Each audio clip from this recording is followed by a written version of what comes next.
तो आज मैंने सोचा कि मैं कुछ अलग टाइप का वीडियो बनाता हूँ। एक्चुअल में जब मैं ऐसे ही स्टडी कर रहा था, ऐसे ही रैंडम वीडियोस में कभी कभी देखता हूँ यूट्यूब पे। उसके अलावा मैं ऐसे ही स्टडीज़ कर रहा था फिज़िक्स केमिस्ट्री की। तो जब मैं इन इन सारी एक्टिविटीज़ को कर रहा था तो कुछ ऐसे पॉइंट्स आए मेरे सामने जो कि बिल्कुल मतलब मेरे माइंड को इतना ज़्यादा ऑ स्ट्रक किया उन पॉइंट्स ने, इतना ज़्यादा अमेज्ड हो गया मैं उसके द्वारा कि मैंने उन चीज़ों को नोट डाउन कर लिया। ठीक है, and it can become an interesting topic of discussion. तो किसी से भी पूछ सकता हूँ, बात कर सकता हूँ इसके बारे में।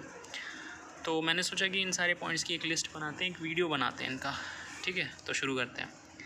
सबसे पहला जो माइंड बॉगलिंग चीज़ है वो है स्केल ऑफ द यूनिवर्स। आप देखो कि मतलब यूनिवर्स की रेंज को देखो आप एक बार, सबसे छोटी चीज़ से और सबसे बड़ी चीज़ को कंपेयर करो। लार्जेस्ट के बारे में ज़्यादा कोई डाउट नहीं है, हमको ऑलरेडी पता है कि यूनिवर्स कितना ज़्यादा बड़ा है। जैसे हम रहते हैं एक प्लैनेट पे, फिर उस प्लैनेट से बड़ा है सन। अब सन जो भी 8-9 प्लैनेट्स हमारे सोलर सिस्टम में हैं वो पूरा मिलके एक सोलर सिस्टम बनता है। ठीक है, अब ऐसे ना जाने कितने सोलर सिस्टम आपस में मिलके एक मिल्की वे गैलेक्सी को बनाएंगे। ठीक है, फिर उसके बाद ऐसे बिलियंस ऑफ गैलेक्सीज़ को आप मिलाओगे, उसको मानो आप एक्स बोलो, बिलियंस बोल रहा हूँ, बिलियंस यानी मिलियंस ऑफ मिलियंस। तो ऐसे बिलियंस गैलेक्सी को ले लो, आपका माइंड प्रोसेस भी नहीं कर पा रहा होगा इस इन्फॉर्मेशन को, पर ठीक है, अगर उसको एक्स मान लोगे आप, तो ये जो एक्स है ना, ये एक डॉट है ऑब्जर्वेबल यूनिवर्स में। ऑब्जर्वेबल यूनिवर्स मतलब इतना खोजा है अभी, इससे ज़्यादा भी बचा है खोजने को।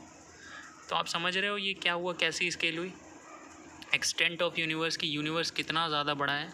ऐसा बोला जाता है कि अर्थ पे जितने भी बीचेस हैं उन सब की अगर आप सैंड उठाओ तो उसमें जो इंडिविजुअल सैंड ग्रेन्स है ना, उसको अगर गिन लोगे तो उनसे भी ज़्यादा हैं स्टार्स।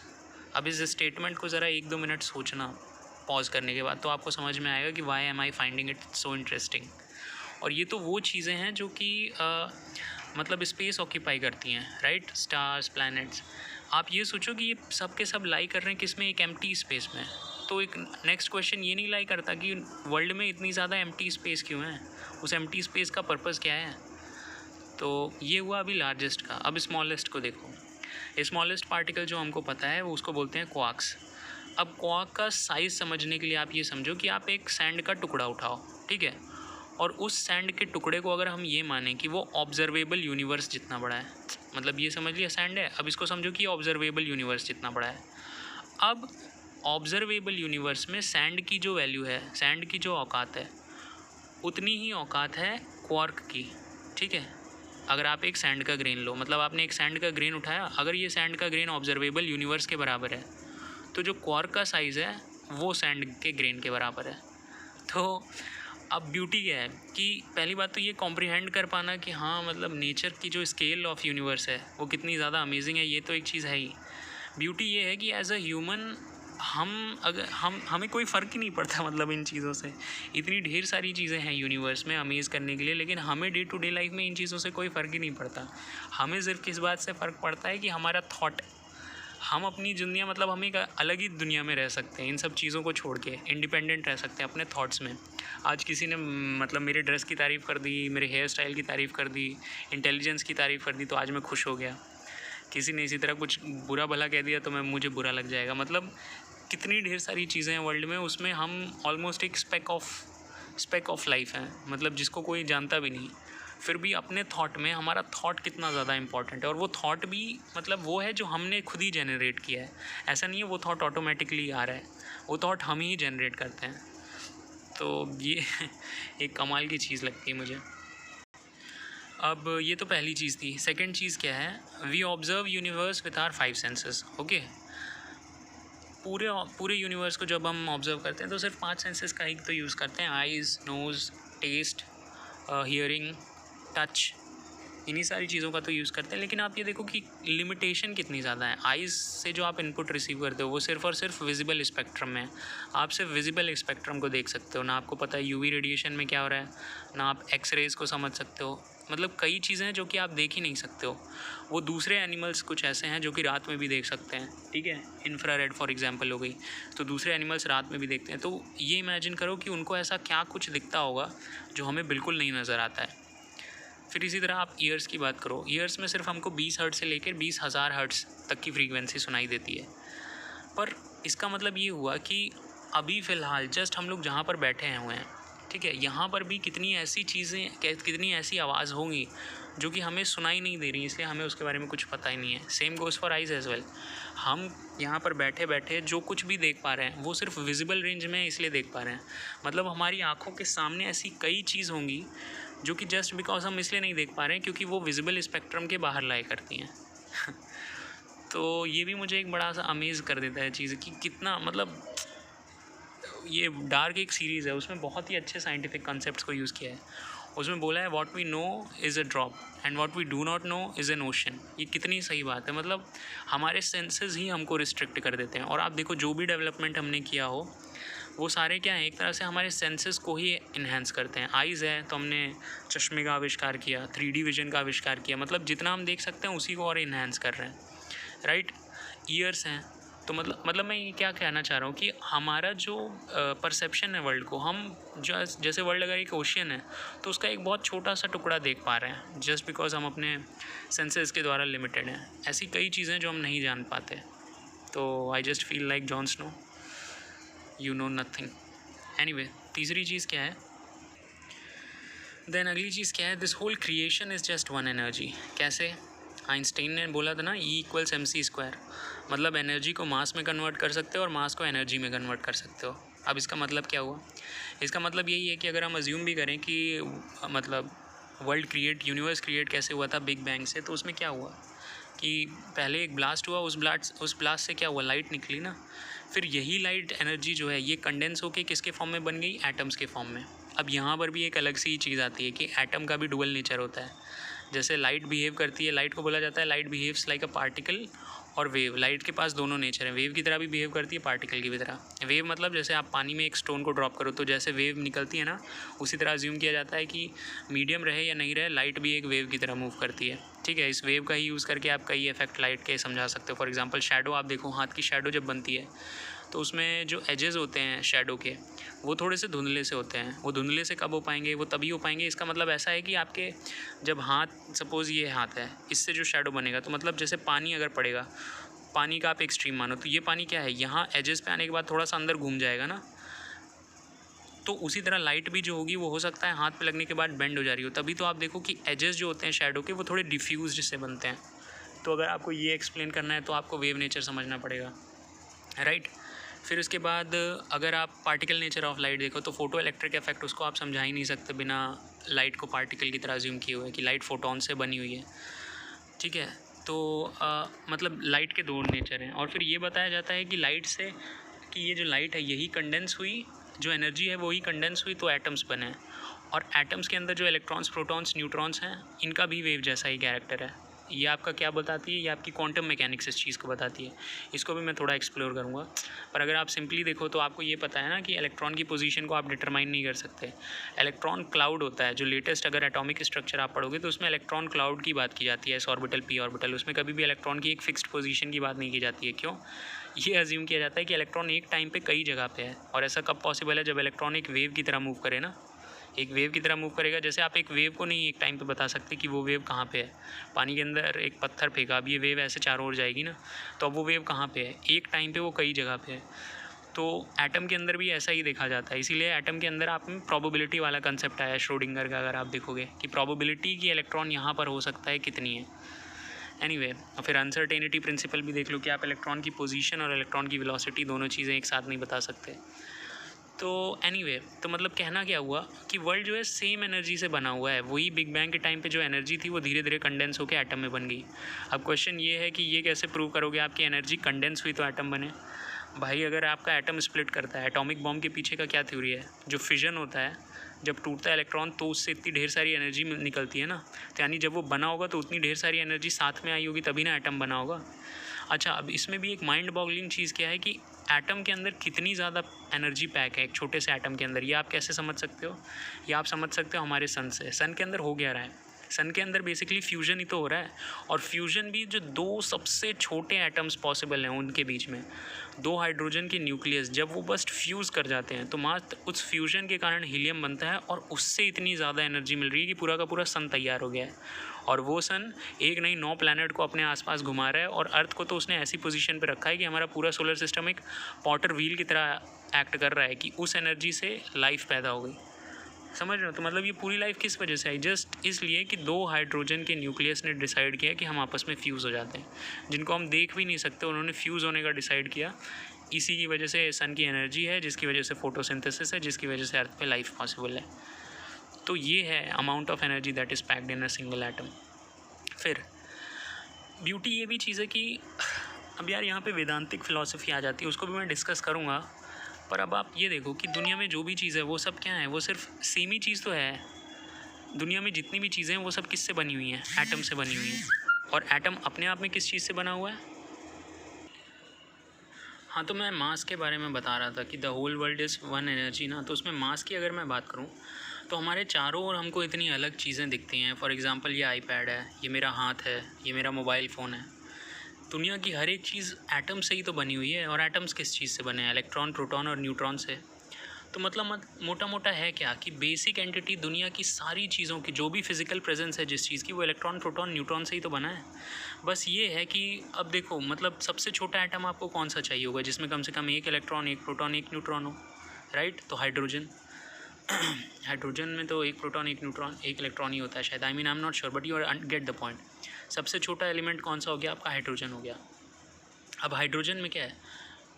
यही तो हो रहा है बस कि बेसिकली नंबर ऑफ़ इलेक्ट्रॉन और प्रोटॉन बढ़ते जा रहे हैं। उसी हाइड्रोजन एटम में 1 इलेक्ट्रॉन, 1 प्रोटॉन, 1 न्यूट्रॉन और डाल दो, हीलियम बन जाएगा। फिर उसमें 1 इलेक्ट्रॉन, 1 प्रोटॉन, न्यूट्रॉन और बढ़ाते जाओ, hydrogen, helium, lithium, beryllium, boron.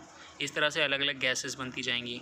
और डालते जाओगे तो अल्कली मेटल्स बनते जाएंगे, फिर और हैवी मेटल्स बनते जाएंगे। और हमारा पूरा वर्ल्ड इन्हीं 118 एलिमेंट से तो बना है, 118, 120 एलिमेंट्स जो हैं पीरियोडिक टेबल के। तो मतलब ये बस ये इलेक्ट्रॉन और प्रोटॉन बढ़ गए, इसकी वजह से जो चीज़ पहले गैस थी वो बाद में लिक्विफाई हो गई, बाद में वो चीज़ सॉलिड बन गई, राइट? यही कंपाउंड, यही एलिमेंट्स आपस में मिलके तो फिर कंपाउंड वम्पाउंड बनाने लगे, जिससे कि हमारे सामने जो हमारा वर्ल्ड नज़र आता है इतना अलग। फॉर एग्ज़ाम्पल ये आईपैड इस मोबाइल से या मेरे हाथ से कितना अलग नज़र आता है, बट एसेंशियली ये सभी चीज़ें उन्हीं सेम एटम्स, उन्हीं सेम इलेक्ट्रॉन्स और प्रोटॉन से बनी हुई हैं। तो मतलब हर एक चीज़ एक ही तो हुई, तो फिर इतना ज़्यादा फस किस चीज़ के बारे में है? ऑल इज़ वन में क्या रॉन्ग है? वो इस थ्योरी को जस्टिफाई तो करता है ये स्टेटमेंट। अच्छा, अब चौथी चीज़ जो मुझे अमेज़ करती है वो ये होती है कि how we give so much attention to our thoughts when we are nothing compare to the scale of creation. I mean in the grand scheme of things we are nothing. It doesn't matter whether there's atom or galaxies and the balance that maintains it all. If what I want did not happen today, then I will ignore everything and be sad. For example, I cannot talk to my crush, or my mobile is not working, or probably there's poor internet. Then it does not matter what is going on in the world. Rest of the creation does not matter to me at all. My thoughts are my topmost priority. मतलब ये भी एक amazing चीज़ नहीं है कि दुनिया में कितना कुछ है देखने को, कितनी ज़्यादा चीज़ों का आप धन्यवाद दे सकते हो। फॉर एग्ज़ाम्पल आज भी सन ठीक से टाइम पे उठा है, सन के अंदर ठीक है फ्यूजन व्यूजन सब रिएक्शन प्रॉपर वे में हो रहा है, अर्थ अभी भी ठीक ठाक तरह से घूम रही है। ये सब कुछ मैटर नहीं करता है हमारे लिए। हमारे लिए हम इतना ज़्यादा इंपॉर्टेंस देते हैं अपने थॉट को, अपने छोटे से वर्ल्ड को। हमारे माइंड में चीज़ें किस तरह से चल रही हैं हमें बस उससे मतलब है, और कुछ मतलब नहीं है आसपास क्या चल रहा है। फॉर एग्ज़ाम्पल एवरीथिंग, दुनिया में सभी कुछ परफेक्ट चल रहा हो, पर सपोज़ आज if I wasn't able to talk to my crush, तो मेरा मूड बेकार हो जाएगा। मेरा मोबाइल काम करना बंद कर दे तो, या इंटरनेट नहीं आए तो, या फिर किसी ने आज मेरी थोड़ी सी तारीफ़ कर दी तो दिन बन जाएगा मेरा। मतलब देख रहे हो कि हम अपने थॉट को कभी कभी ऐसा लगता है कि बहुत ज़्यादा इंपॉर्टेंस दे देते हैं और बाकी सारी चीज़ों को निगलेक्ट कर देते हैं कि दुनिया में कितनी ढेर सारी चीज़ें कितनी परफेक्ट और कितनी अच्छी तरह से चल रही हैं। एक और चीज़ जो इंटरेस्टिंग लगती है कि देखो, सबसे अमेजिंग चीज़ तो मुझे एटम्स ही लगते हैं, क्योंकि फिज़िकल वर्ल्ड जो है वो तो पूरा एटम से बना हुआ है। अगर सपोज़ किसी के पास इन्हीं एटम्स का कंट्रोल आ जाए मतलब बस इतना सा कंट्रोल आ जाए कि हम इलेक्ट्रॉन और प्रोटॉन और न्यूट्रॉन इन पे अपना कंट्रोल पा लें, तो आप अल्टीमेट पावर आ गई ना उस बंदे के पास। क्यों? जस्ट अगर वो अपनी इच्छा से उसमें 1 इलेक्ट्रॉन 1 प्रोटॉन बढ़ा देगा तो वो ऐसा हो गया कि जैसे मैजिक हो गया कि आप हाथ से अपने मूव करो, ये चीज़ पानी बन जाए, वो चीज़ सॉलिड बन जाए। मतलब you will become ultimate alchemist, वो पूरी पावर आपके पास आ जाएगी। तो इसीलिए एटम्स मुझे बहुत ज़्यादा अमेजिंग लगता है, ठीक है। प्लस मैं एक चीज़ के बारे में थोड़ा सा कंसर्न था, जैसे हमारा ब्रेन जो है वो एक फ़िज़िकल एंटिटी है ना, तो वो किससे, वो तो एटम से ही बना हुआ होगा। लेकिन हमारा ब्रेन जो थॉट प्रोड्यूस करता है वो थॉट थोड़ी फिज़िकल होता है, वो थोड़ी फिज़िकल एंटिटी है। तो फिर वो किस चीज़ से बने होते हैं? हमारे थॉट। क्योंकि दुनिया में जितनी भी फिजिकल चीज़ें उनको तो समझना बहुत ही आसान है कि these things are made up of atoms, electrons, protons and neutrons. But जो ये जो सटलर एक्सपीरियंसेस हैं, जो हमें एक्सपीरियंस होती हैं चीज़ें, जिन चीज़ों को हम फीलिंग जो होती है हमारी, जिन चीज़ों को हम महसूस करते हैं, वो क्या है बेसिकली।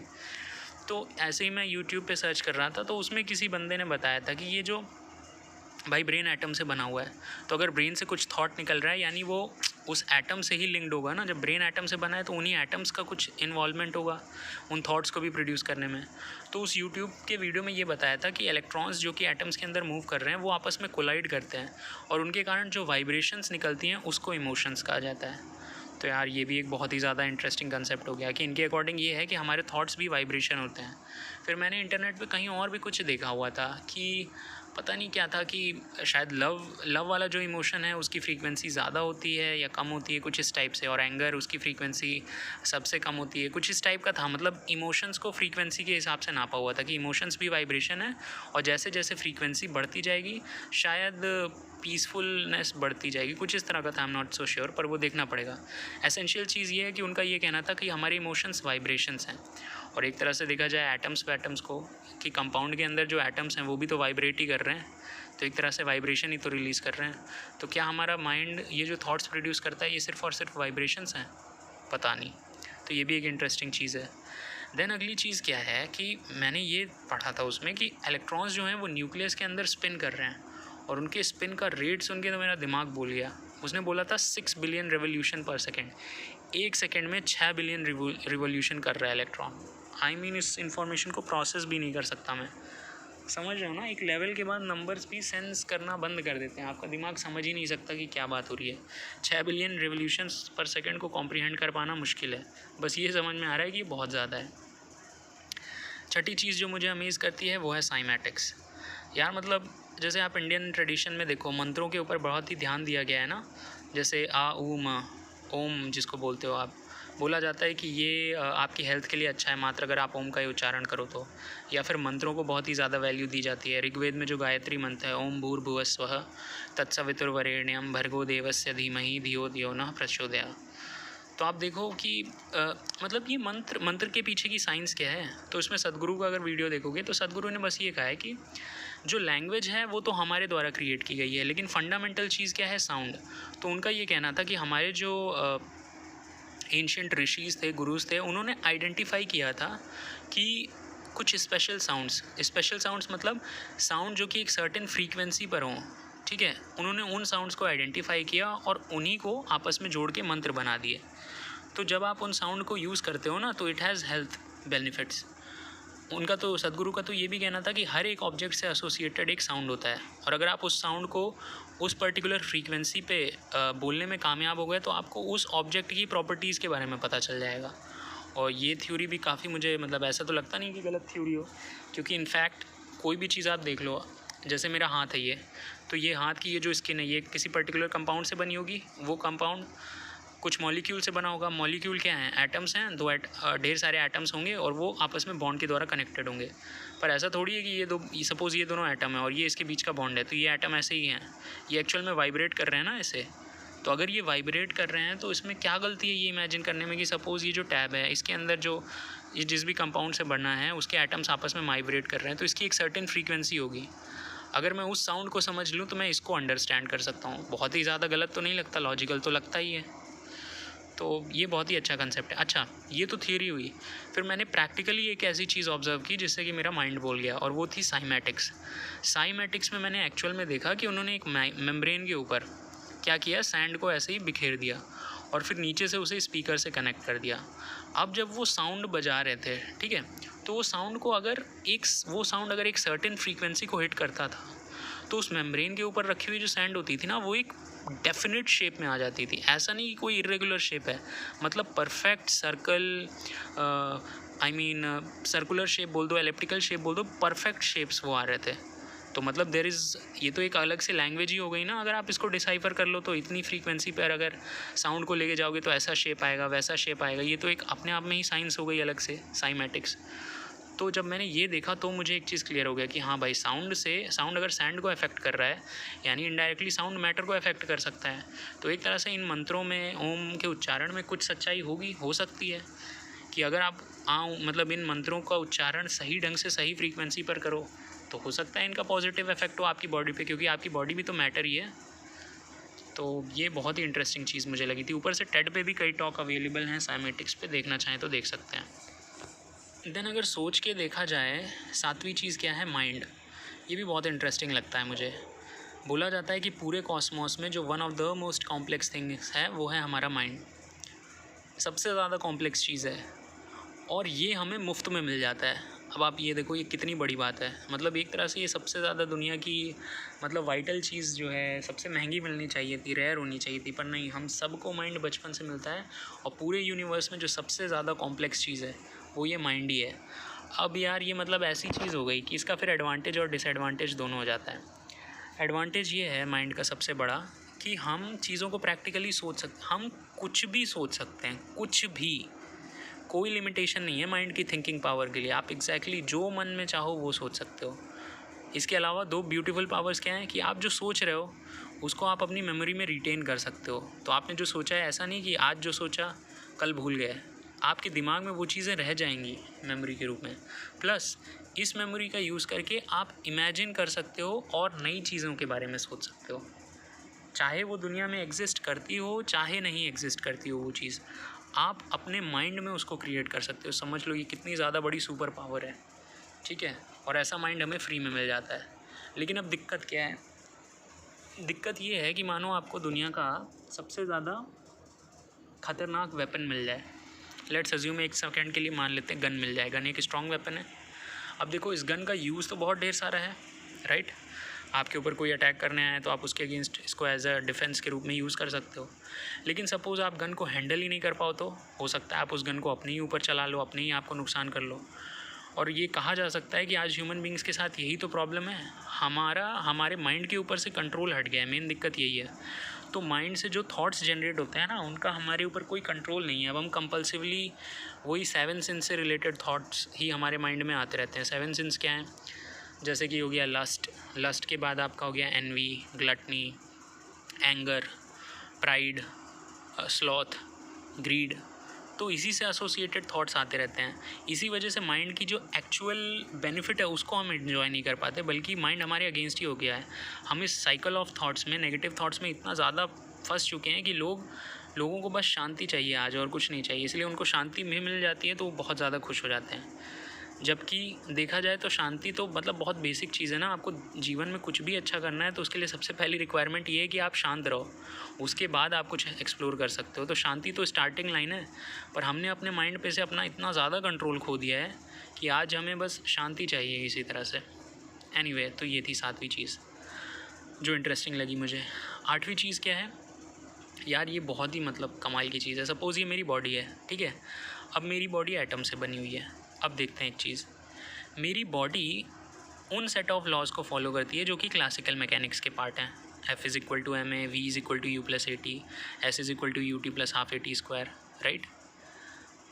क्लासिकल मैकेनिक्स क्या कह सकती है कि मैं पोजीशन भी डिटरमाइन कर सकता हूँ और वेलोसिटी भी डिटरमाइन कर सकता हूँ। सपोज़ कोई बस जा रही है तो किसी टाइम t पे मैं उसकी वेलोसिटी भी बता सकता हूँ, उसकी पोजीशन भी बता सकता हूँ। अब मैं बात करता हूँ मेरी बॉडी किस चीज़ से बनी है? एटम से बनी हुई है। लेकिन एटम हो गए, सब एटॉमिक पार्टिकल हो गए, ये तो एक completely different set of laws को फॉलो करते हैं ना। क्वांटम मैकेनिक्स में हीज़नबर्ग्स अनसर्टेनिटी प्रिंसिपल क्या कहता है कि आप इलेक्ट्रॉन की पोजीशन और वेलोसिटी को सेम टाइम पे बिना एरर के बता ही नहीं सकते।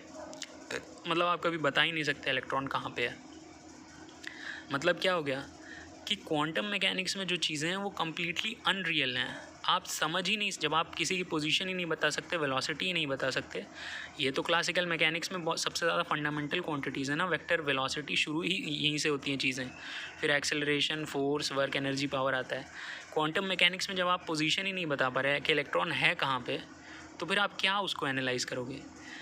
तो ये कितनी कमाल की चीज़ है कि मतलब अगर आप फिज़िकल मैक्रोस्कोपिक वर्ल्ड को देखो, जैसे इसको देखो, तो ये मेरा टैब है, ये मेरा हाथ है, क्लियर कट डिस्टिंक्शन है, मुझे कोई कंफ्यूज नहीं कर सकता इस बीच में।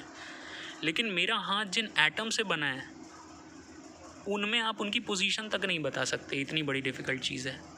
बल्कि आप यही नहीं बता सकते कि इलेक्ट्रॉन एक पार्टिकल की तरह बिहेव करता है या वेव के जैसे बिहेव करता है, क्योंकि इलेक्ट्रॉन की कुछ प्रॉपर्टी के अकॉर्डिंग इलेक्ट्रॉन एक वेव की तरह बिहेव करता है और कुछ प्रॉपर्टी के अकॉर्डिंग वो एक पार्टिकल की तरह बिहेव करता है।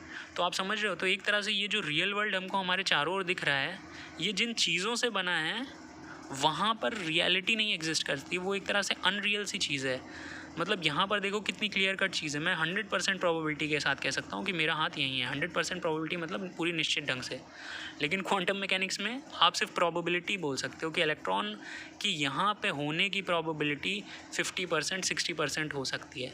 मतलब क्वांटम वर्ल्ड मतलब जो मैक्रोस्कोपिक सब्सटेंसेस हैं वहाँ पे आप पूरी तरह से सर्टेन हो, श्योर हो चीज़ों के बारे में। और ये मैक्रोस्कोपिक चीज़ जिन माइक्रोस्कोपिक पार्टिकल से बनी है उनके बारे में आपको कुछ भी नहीं पता है। तो जब जिन चीज़ों से ये बना हुआ है उसके बारे में आप कुछ नहीं कह सकते, तो यहाँ पे इतनी एक्यूरेसी कैसे आ गई कि आप सब चीज़ों के बारे में जानते हो। तो ये बहुत ही मतलब ये दोनों बॉडी एटम से बनी हुई है ना, तो कायदे से जिन लॉज को ये फॉलो कर रहा है उसी लॉज को इसको फॉलो करना चाहिए ना। लेकिन हमारी बॉडी पूरे क्लासिकल मैकेनिक्स के डेफिनेट और एक्यूरेट चीज़ों को फॉलो करती है, और एटम्स ऐसा है कि पता नहीं वहाँ पे क्या चल रहा है, किसी को नहीं पता। तो that is the most amazing thing. फिर उसके बाद नौवीं चीज़, अभी उतनी ज़्यादा एक्साइटिंग नहीं है लेकिन ठीक है, इंटरेस्टिंग है ये भी। इंडियन कल्चर में अब आप देखो लैंग्वेज, इसमें संस्कृत जो है इसको सबसे ज़्यादा साइंटिफिक लैंग्वेज माना गया है, सारी लैंग्वेज की मदर माना गया है। इवन इसको लैंग्वेज ऑफ गॉड्स भी कहा जाता है। संस्कृत के जो शब्द हैं वो एक्चुअल में ऐसे कहा जाता है कि जैसे वो ब्रीथ करते हैं, सांस लेते हैं मानो, ठीक है। जैसे आप देखो आ ई पढ़ो, अ आ, तो आप देखो एक साउंड आपको करने में हवा छोड़नी पड़ेगी, एक में कम हवा छोड़नी पड़ेगी, ठीक है। तो ये आ ई उ ए ओ औ, there is a tune to it, right. अब आप यही नहीं देखो, अब आप काखा गाघा भी देखोगे तो का खा गा घा ये सारे गले से निकलते हैं साउंड, और इसमें भी वेरिएशन का खा गा घा अंग, च छ ज झ इया। अब हम थोड़ा और ऊपर गए, ता था दा धा ना, अब जीभ टच होने लगी दांत के पीछे, प फ ब भ म, ये सिर्फ फ़ोटो से हमने कर लिया। तो देख रहे हो कैसे हम एक्चुअल में ट्रैवल करते हैं अपने माउथ के थ्रू, अंदर से बाहर की ओर आते हैं जब इसको पढ़ते हैं। तो संस्कृत भी बहुत कमाल की लैंग्वेज है। बोला जाता है कि अगर संस्कृत का ग्रामर इतना ज़्यादा स्ट्रॉन्ग है कि अगर आप इसमें कोड बनाओगे ना तो आप कई चीज़ें ऐसी कोडिफाई कर सकते हो जो अभी आप नहीं कर पा रहे हो।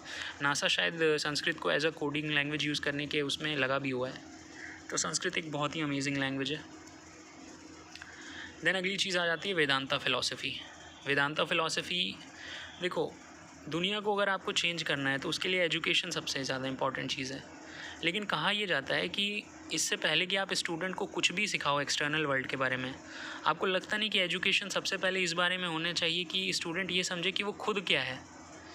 उसको कुछ भी सिखाने, एजुकेशन एक टूल है, एक वेपन है, तो उसको किसी ऐसे बेवकूफ़ आदमी के हाथ में नहीं देना है जिसको कुछ पता नहीं है लेकिन उसको सिखा दिया आपने। होता यही तो है कि अगर सब लोग को आपने पढ़ा दिया, उसमें से कुछ लोग उस चीज़ को, उस नॉलेज के लायक भी नहीं थे, तो अब वो बड़े होकर उसी चीज़ का रॉन्ग पर्पसेस के लिए यूज़ करने लगते हैं ना। तो इसीलिए कहा क्या जाता है कि पुराने टाइम पे हमारे यहाँ कैसा होता था एंशिएंट कल्चर में कि किसी भी स्टूडेंट को पढ़ाने से पहले ये इंश्योर किया जाता था कि उसमें कॉस्मिक आइडेंटिटी डाली जाए। कॉस्मिक आइडेंटिटी डालने जाए का क्या मतलब है, जैसे आपको ये नहीं बताया जाए कि आप इलाहाबाद के रहने वाले हो, आपकी मम्मी ये हैं, आपका पापा ये हैं, ये है भारत, नहीं। इससे क्या हो गया कि अगर आपने किसी एक बंदे की आइडेंटिटी अटैच कर दी किसी एक पर्टिकुलर लोकेशन से, तो हमेशा उसकी इंटेलेक्ट उसकी आइडेंटिटी को प्रोटेक्ट करने की दिशा में बढ़ेगी। वो हमेशा अपनी मतलब बायस्ड वे में सोचेगा।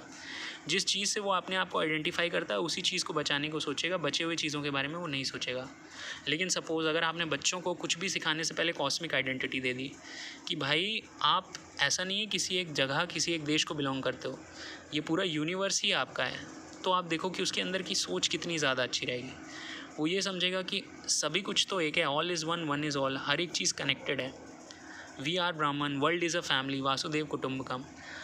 अब इस तरह के थॉट्स जिस बंदे के माइंड में हो गई, जिसको ये लगेगा कि पूरा वर्ल्ड ही मेरी फैमिली है, वो कोई भी स्टेप लेगा तो he will take it for the benefit of whole world ना, वो बायस्ड नहीं होगा। ये सबसे बड़ा एडवांटेज है। तो यही बोला जाता, यही हमारे यहाँ पहले किया जाता था कि देखो इस तरह की आइडेंटिटी देने का ये मतलब है कि ऐसा नहीं है कि सारी चीज़ें ख़त्म, सारी बुरी चीज़ें ख़त्म हो जाएंगी, लेकिन इसका ये बेनिफिट है कि आदमी के अगेंस्ट टर्न नहीं करेगा ना। जब उसकी आइडेंटिटी ग्लोबल हो गई तो कोई भी स्टेप लेगा तो वो ग्लोबल हैप्पीनेस को अपने माइंड में रख के लेगा ना, ठीक है। तो सबसे पहले तो आप उनको आइडेंटिटी ऐसी दो, फिर आपको मुझे लगता है ये सिखाना चाहिए एजुकेशन में बच्चों को कि वो अपनी बॉडी और माइंड के ऊपर कैसे कंट्रोल पाएँ। क्योंकि अगर एक बार उन्होंने अपनी बॉडी और माइंड के ऊपर कंट्रोल पा लिया तब पूरी लाइफ इन्हीं 2 टूल्स का तो यूज़ करना है हमको, हमारी बॉडी और हमारी माइंड का। तो अगर एक बार हम ये सीख गए कि हमें हमारी बॉडी को कैसे फिट रखें और हमारे माइंड में जो थॉट्स आ रहे हैं उन पे हमारा कंट्रोल आ जाए, तो you won't lose vital fluid. जब आपका इंपॉर्टेंट पार्ट होता है लाइफ का, हर एक लाइफ की हर एक सिचुएशन में आपको ये पता होगा कि मुझे मेरे माइंड और मेरी बॉडी को कैसे कंट्रोल में रखना है। और अगर आप इन दोनों चीज़ों को कंट्रोल में रख ले गए, तो फिर तो आई थिंक दुनिया में कोई भी काम हो इन्हीं दोनों चीज़ों का इस्तेमाल करके तो करना है। आप कुछ भी कर ले जाओगे, अच्छे से एफर्टलेसली कर ले जाओगे। लेकिन मुझे लगता है करेंटली यही चीज़ें मिसिंग हैं, ठीक है। शुरू के 4-5 साल 6 साल आपको बच्चों को सिर्फ यही सिखाना चाहिए कि माइंड और बॉडी को कैसे कंट्रोल किया जाए, हाईएस्ट पोटेंशियल तक कैसे लेके जाया जाए। उसके बाद हो सकता है कि जिस चीज़ को नॉर्मल बच्चे 6 साल में सीख रहे हैं वो बंदा 1 ही साल में सीख ले, because he can give his full attention. लेकिन अभी क्या होता है, आप क्लास में गए, आपको पहली ही क्लास से ज्योग्राफी, इकोनॉमी, पॉलिटी ये सब पढ़ाने लगते हैं। अपने बारे में कुछ पता नहीं है, दुनिया की ज्योग्राफी, इकोनॉमी, पॉलिटी पढ़ाते हैं। मानो आपको उसका यूज़ क्या है ये भी नहीं समझ में आता मुझे। इतनी ज्योग्राफी, इकोनॉमी, पॉलिटी का क्या कर लोगे आप? अगर आपने बच्चों को ये सिखा दिया कि उनको उनकी बॉडी और माइंड का कैसे ध्यान रखना है, तो this is something that they can use for the rest of their life, right.